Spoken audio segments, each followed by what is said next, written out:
Hey loves, hey, it's me, Catherine Gage, also Cage Beauty Within, Mary Kay Independent Beauty Consultant, your midwife dreamer and catalyst to change, here to teach you how to go from one step to another. Jesus.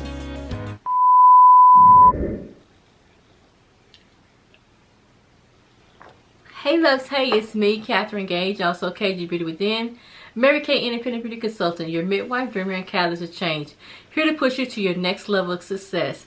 If you like everything beauty, skincare, and blogs, and entrepreneur tips, then this is the channel for you.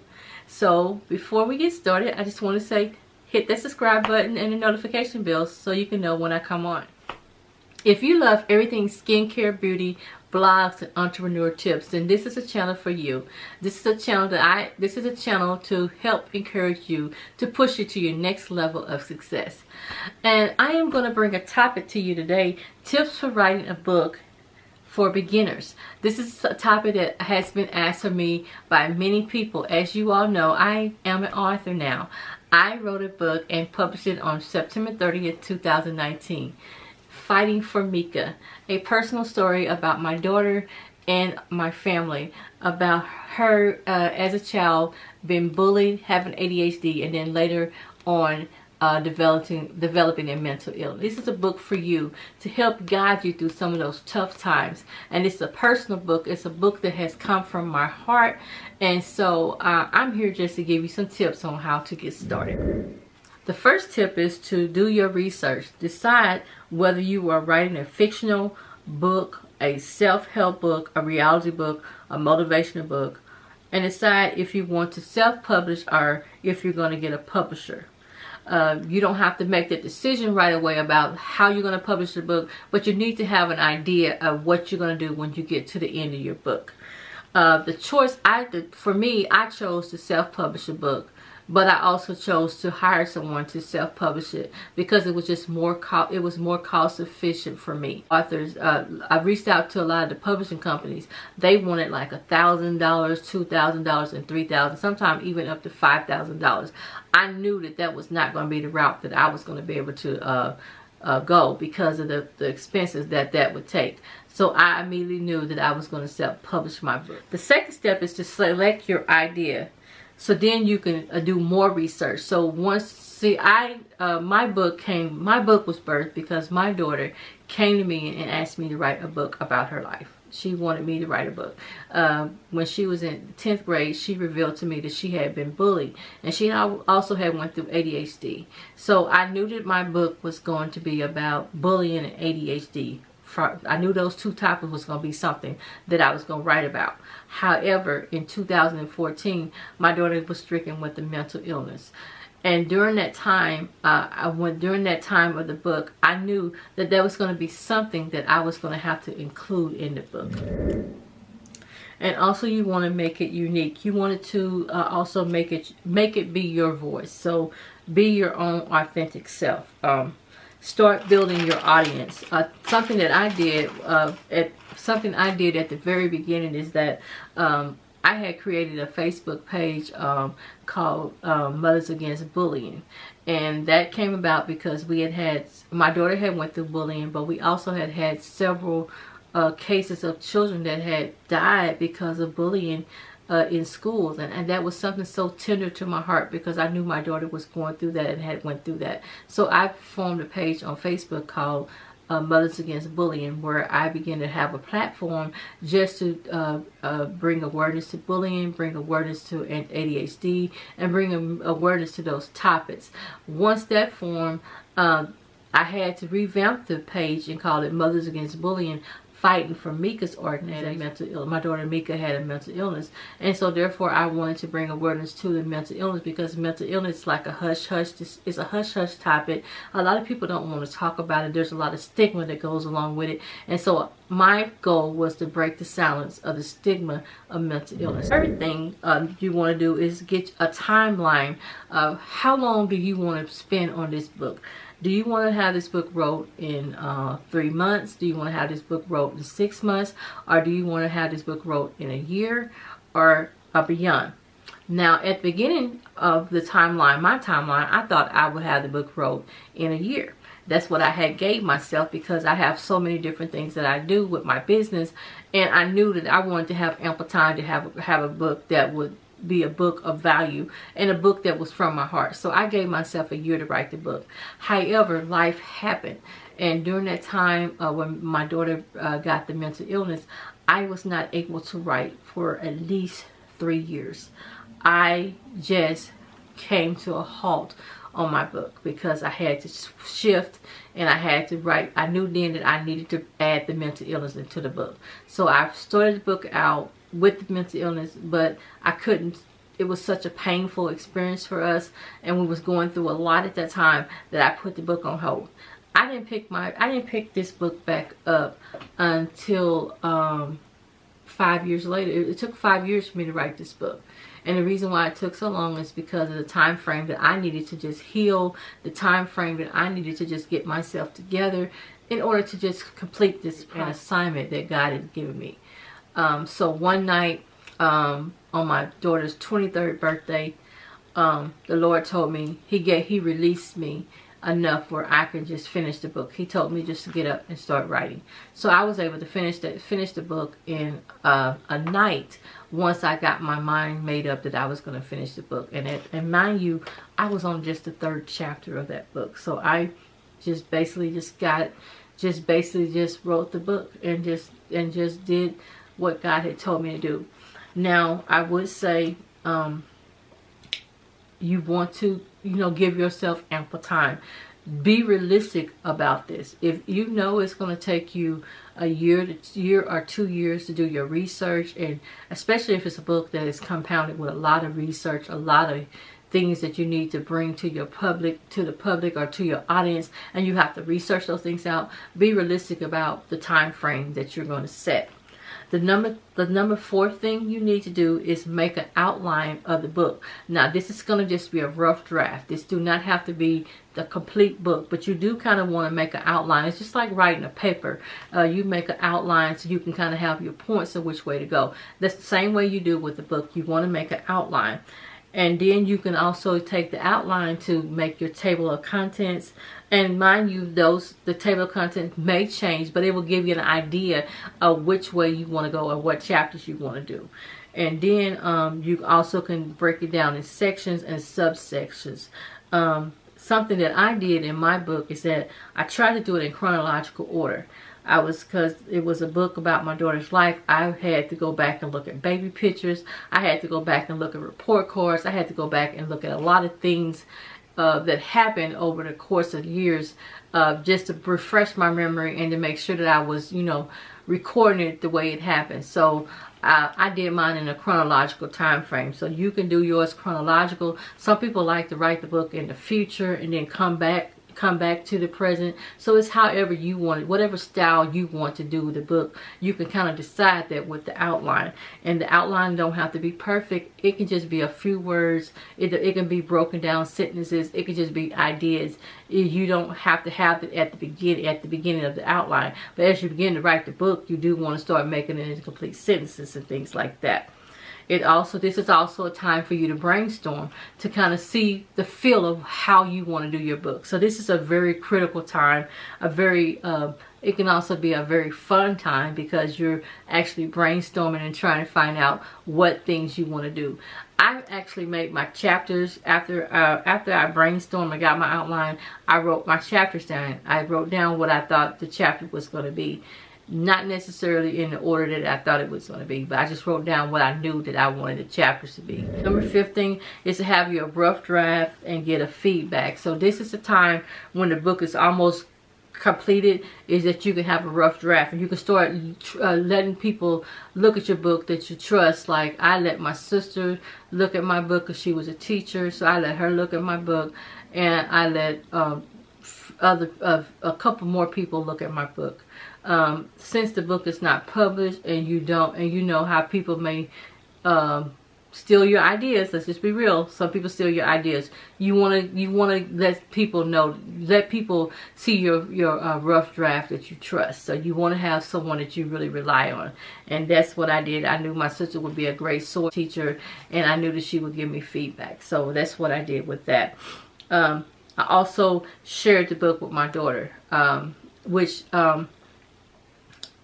she let, because I wrote it from my heart, I let her look at the book. But be careful with that if it's a book about your life and about things that are painful, because when I shared some of the rough draft with my daughter, she did begin to get a little bit of anxiety over some of the things that she had. So be prayerful about who you share the book with. And so I told her, I said, you don't have to read all the book, you don't have to read it right now, you know, this is what I'm doing. So I gave her that option that she could read it, but if she didn't want to read it, she didn't have to. But you know, since it's a personal book, it was a book about my daughter, I wanted her to be a part of that process with me. You got the book written, and you have decided that which way you're going to publish the book. You want to find an editor. If you can find a professional editor, that would be great. Someone that can edit your book, proofread your book, and give you honest feedback about your book.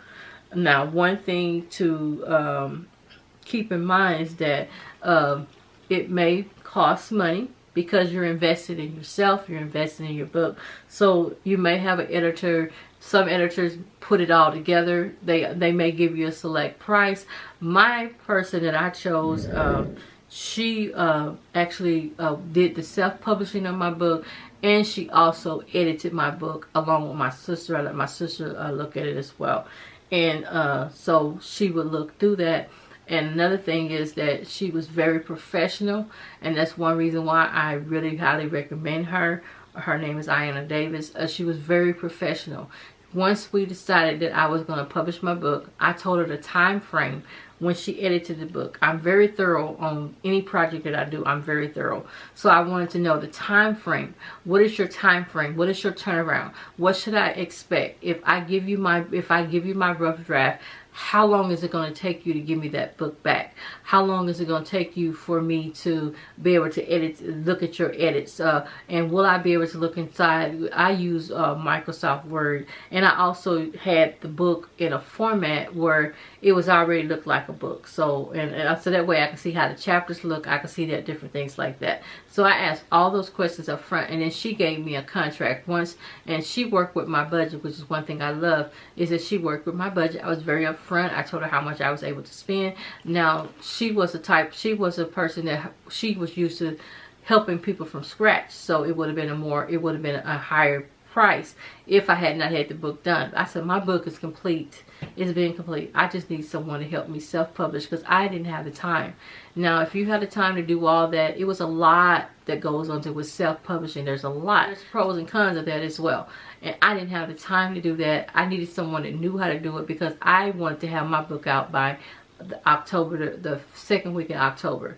We had a conference coming up, and I wanted to have the book in time for the conference, because my sister in Christ had told me she wanted me to speak about what went on in our life, and I wanted the book published, and I wanted the book to back it up. So that was fueled me to get my deadline in and work with my editor to let her know what date I wanted the book published. Okay.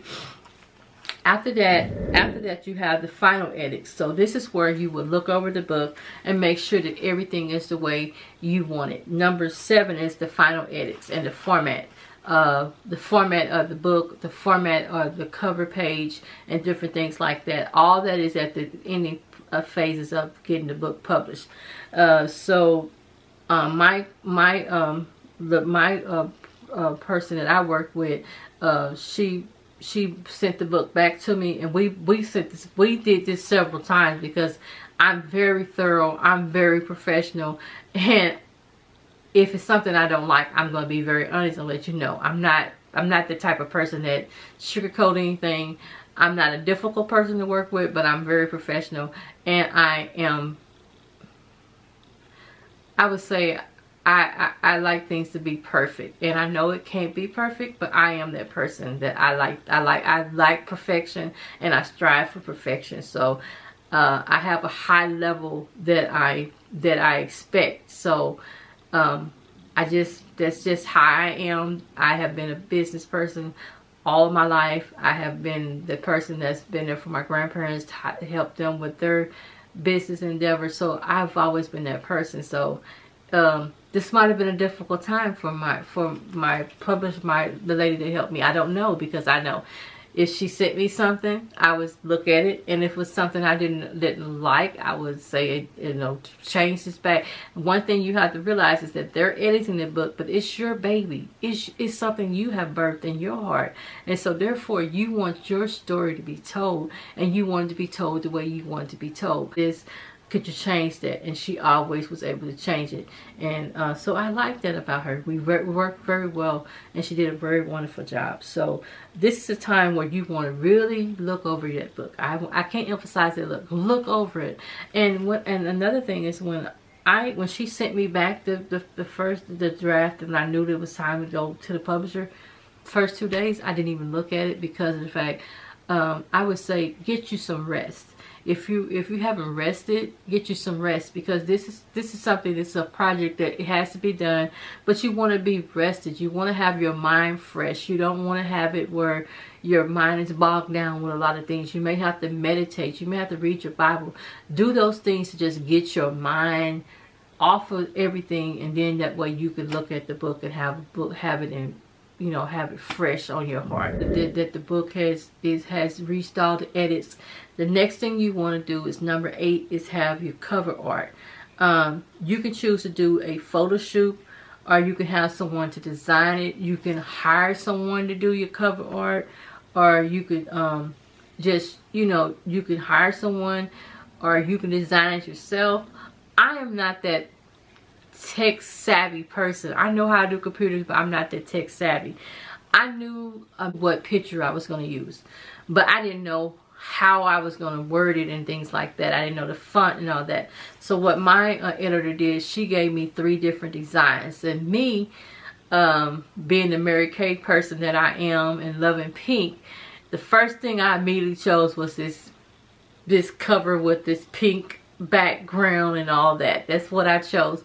But in my heart, I knew that I wanted my daughter to be a part of the process. So then I was like, I asked her, I said, what do you want me to, I gave her the choices, and I said, which cover do you like? And she chose the cover that we have now. And I really do love the cover, but it's more special to me because she chose it, and because that's what she wanted. And so after we got the cover and everything like that, that's all the phases of the publishing part of it. And so I gave my choices to my editor. She then came back with it. She gave me different versions of it, and then we decided on what we wanted to do.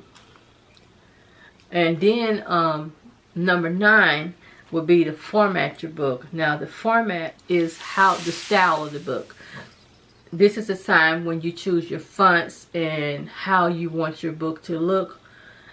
I have an eye disease, so I knew that I wanted my book to be more vision impaired friendly, because there are so many different books that are out there that I would love to read, but they're just small letters and small print, and even though I have contacts in, it squints my eyes and things like that, so I'm not able to read that book. So I didn't want that to be the issue with my daughter, with our book. So this is also the step where you will get your proof copies. Once my editor got everything together, then she gave me a copy of the proof of it. She sent me the whole thing.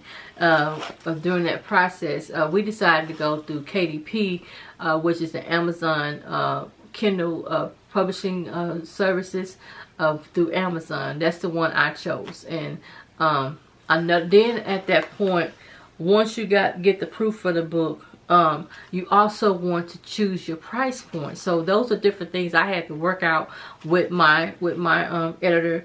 We chose a price point, and I had already done my research. I had already looked at other different type of books. I already saw how much the books were costing, so I chose a price that I thought would be reasonable, that is not gonna, because I wanted a book that was affordable, where anyone could buy it you know, and that it wouldn't break the bank. It wouldn't break the bank.